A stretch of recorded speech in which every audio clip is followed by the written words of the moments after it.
What's up guys, it's Meg. Welcome back to Meg After Dark. Today I'm talking about the latest episode of The Walking Dead. It's season 8, episode 10, called The Lost and the Plunderers. Kind of a big episode in terms of moving the story along. And some big things happened that I want to talk to you about before we get into that. Fun fact, obviously I'm in the car. Sorry for the steering wheel being in the picture here. I don't really have a lot of options on where to put the camera. Fun fact is, this is the exact same spot where I filmed the very first Walking Dead video I've ever made. And that is in the parking lot of my kids' school. Back in it was the premiere episode of season 4. Crazy how much time has gone. And I wonder if any of you are still here from back then. That would be crazy. Let me know if you were watching my videos back from day 1. Anyways, let's get into the episode. I gotta make this quick because I'm sitting in a pickup line and before all the parents get here and wonder why I'm talking to the camera. Big things. So the very first thing I want to talk about, because I think it's the very most important thing, is this big hint regarding the helicopter and the helipad and the solar panels. There is definitely a reason. If you see me looking down, I'm looking at my notes. There's definitely a reason that Simon asked about the helipad and the solar panels. And there's a reason that we saw the helicopter back, I believe at the...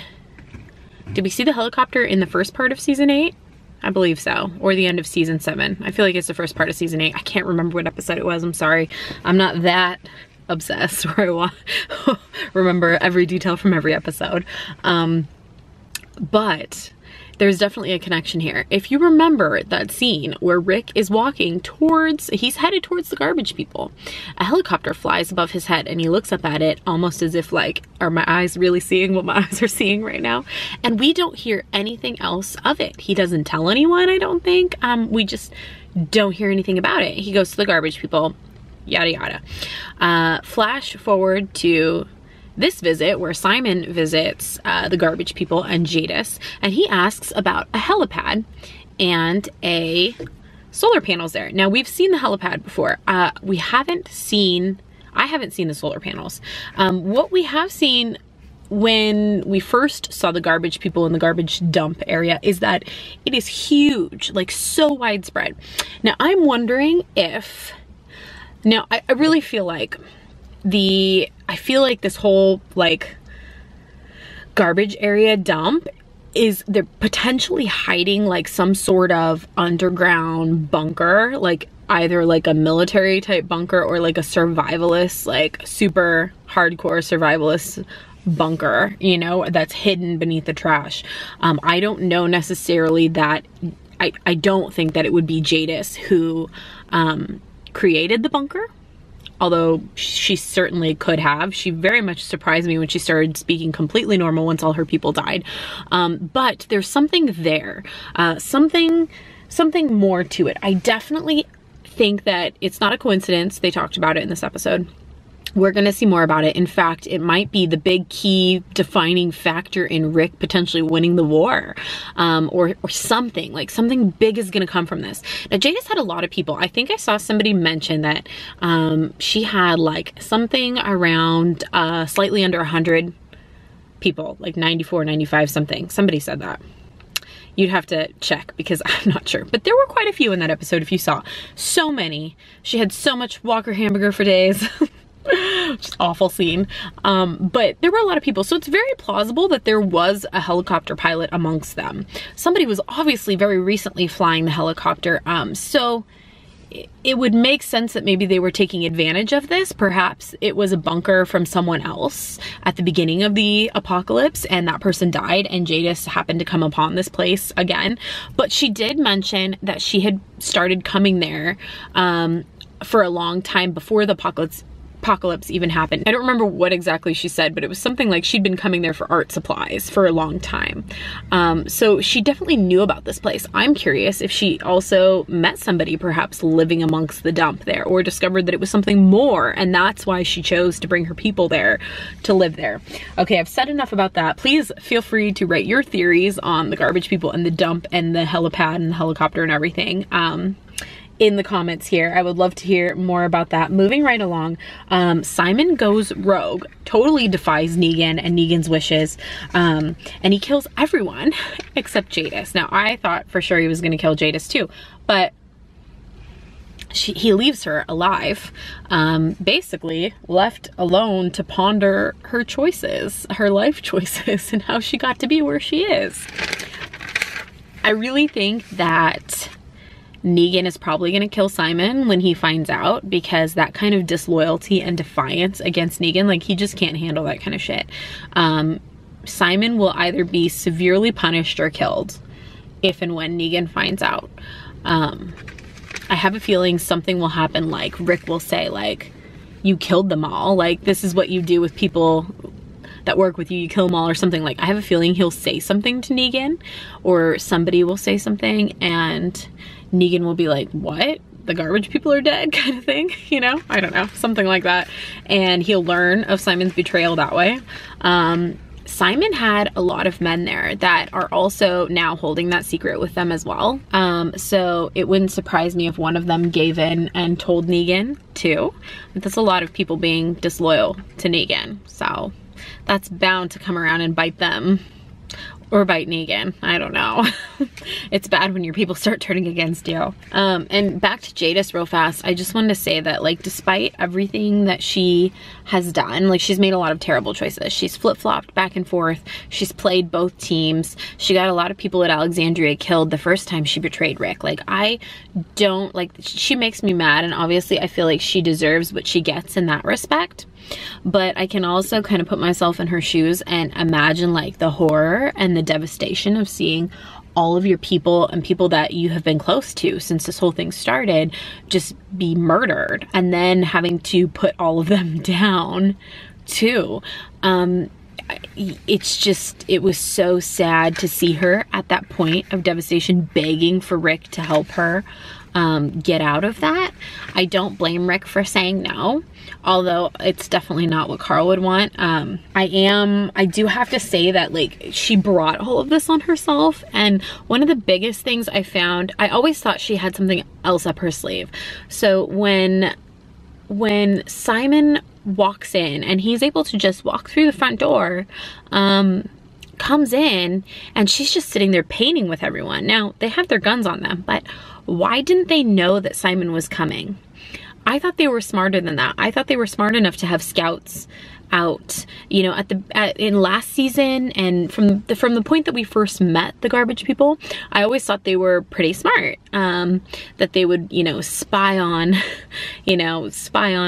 Rick's group, or have guards, or be the kind of people to set booby traps, like shit like that, you know? They were smart enough to turn on, I don't think that was a smart choice, but they were smart enough to think it out and turn on Rick to go with Negan's group because they thought Negan could benefit them more.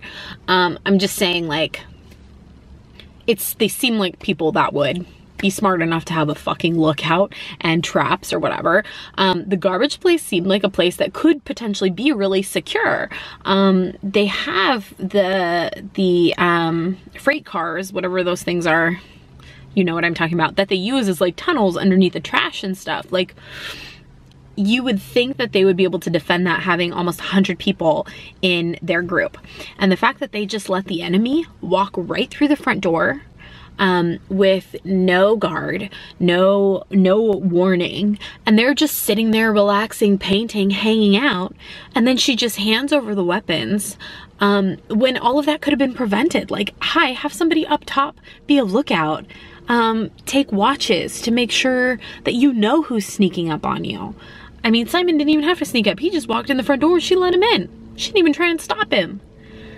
I mean, and then he went and he killed everyone. And I feel like she got, I don't know. I would never say that she got what she deserved, because I would never wish, like, for someone to lose everyone they know and hold dear. But I feel like she definitely brought it all on herself. And there were a lot more precautions that she could have taken to prevent all of that from happening. And like I said, I really thought she had something else planned. Like, I really thought the way she was acting so nonchalant in the, you know, in the little area there where she was painting, that she had something else up her sleeve. Like, people up on top of the trash, like with guns or something, but nope, she didn't. Okay, moving right along to Aaron and Enid. They're allowed to live despite Enid killing Natanya. I was not expecting it to be that easy. We don't know a ton about Oceanside. We haven't seen them in a while, but Aaron tries to convince them briefly while they're being escorted out to help. So does Enid. They're asked to never come back, and Aaron immediately, as soon as they walk away, Aaron's like, I'm gonna stay. And he sends Enid off back to the hilltop alone. And in any normal day, that would be okay. But we're in the middle of a battle with the saviors, a war with the saviors, and you're gonna send Enid out to drive home alone. I don't know. I'm not really down with that. I worry for both of them. I don't really want Aaron to stay there because I'm worried for his safety, being the only like guy there, and they already don't really trust them. They don't want him to come back. They say never come back. And then he's still gonna push himself on them. Even though I am nervous, I feel like everything will be okay for now, at least for both Enid and Aaron. So I'm not too worried about them, at least for now. I want to quickly move along to Rick and Michonne. Rick leaves Jadis. He doesn't help her. Michonne follows her man. You know, obviously Rick's going through a lot and she doesn't blame him. She knows exactly what Jadis has done, so she goes right along with it when Rick leaves Jadis behind. But we see in the car as they're driving, Rick is kind of like he's trying to justify to himself out loud and to Michonne of why he left her. Like, you know, I shot above her head, like I didn't shoot at her, she'll be okay, she looked like she had it, that kind of thing. And it's because in his head, I think he is really battling, and they pull the car over because in his head he's really battling what Carl meant and Carl's voice in his head, along with his own voice and the voice that has been telling him that he needs to kill Negan for a very long time. That he needs to end this, he needs to kill the saviors, kill whoever stands in his way to providing safety for his family. And he's already lost one son. And so he's kind of got these inner voices of his own, you know, thought process and his own reasoning, now battling with Carl's voice and what Carl would want him to do. And he even makes a comment to Michonne at one point when they are driving, you know, what do you think he meant by that? He wants us to just stop fighting. And she suggests reading the letter, and he's not ready. Then later on in the episode, when they pull over, he takes both Rick's letter and Negan's letter, and he opens Negan's letter and reads some of it or all of it, not sure. And then he calls Negan on the radio. He still hasn't read his letter, and I think it's going to be a pretty big thing when he actually does. And I'm actually really interested in also seeing Negan read his own letter, as well as everyone else. Like, I really want to know what Carl has said to everyone. I feel like I need that closure just as much as like Enid and Rick and Michonne and Negan need that closure as well. I really liked, because earlier in the episode we saw Negan make a comment to Simon about Carl, and he has no idea Carl's dead, but he's like, man, that kid was made for this world. I think he said something along those lines, probably not exactly the same thing, but he's like, that kid was made for this world. Like, he was like, damn, you know, that kid played me, like, he's good, you know, he's a survivor, that kind of thing. You know, you could just really feel like he was kind of proud of the kid, almost like, yeah, good job, even though he was angry, of course. And then when Rick tells him that Carl's dead, tells him about the letter and stuff, you can really see that he has genuine remorse there. And I really like seeing those moments because it's so crucial to like understanding Negan's character and who he is and his thought process and just everything, where he is like, he is narcissistic. Like, he thinks very highly of himself, and he definitely thinks that he's like the only one who's like right here, but you see that remorse there and that sadness, and like, he liked the kid, and you can actually see emotion behind this man who is perceived as being so evil and like willing to kill, and we hate him, you know, but you can see that there are some kind of like real moments for him where he shows that he's like a real person that has feelings. So that being said, though, neither him or Rick, despite Carl's letters and Carl's voice, neither of them are willing to have a truce. or go their separate ways. Negan wants compliance. He, you know, he says like, yeah, let's end this, you know, like, why are you fighting this? Why are you making it so difficult? And it's like, well, it would be nice if Negan could just let it go for once, you know, just let it go. Let Alexandria do their own thing. Then maybe we can go separate ways. But no, like, he's telling Rick, like, let's end this, but at the same time, you still have to comply with what I want. So obviously that's a no-go for Rick. Rick is still on the mission to kill Negan, which is completely understandable. We have a long road ahead before Rick really understands Carl's voice, understands what Carl wants, and can even begin to see from Carl's perspective. Rick has a lot to do until then, but I think this is definitely all leading up to Rick making a change by the end of this season and potentially not killing Negan at the end of all of this.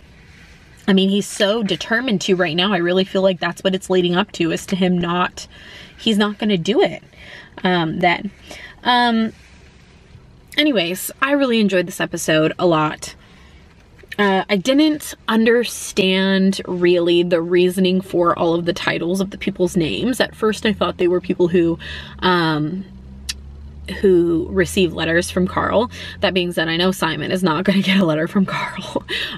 So I guess what I've been told and kind of what I thought as well was that it was the different kind of perspectives, point of views throughout it. The timelines were slightly different. Obviously, we see Rick and Michonne get to Jadis's camp first, and it's empty, and we don't know why. I thought it was just a trap at first.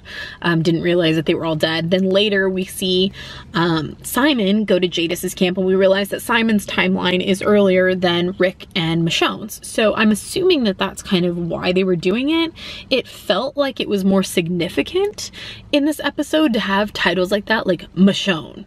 But there really, by the end of the episode, there didn't really seem to be a reason beyond perspective. So if you have any other theories on that, please let me know. Just checking my notes again, but that is it.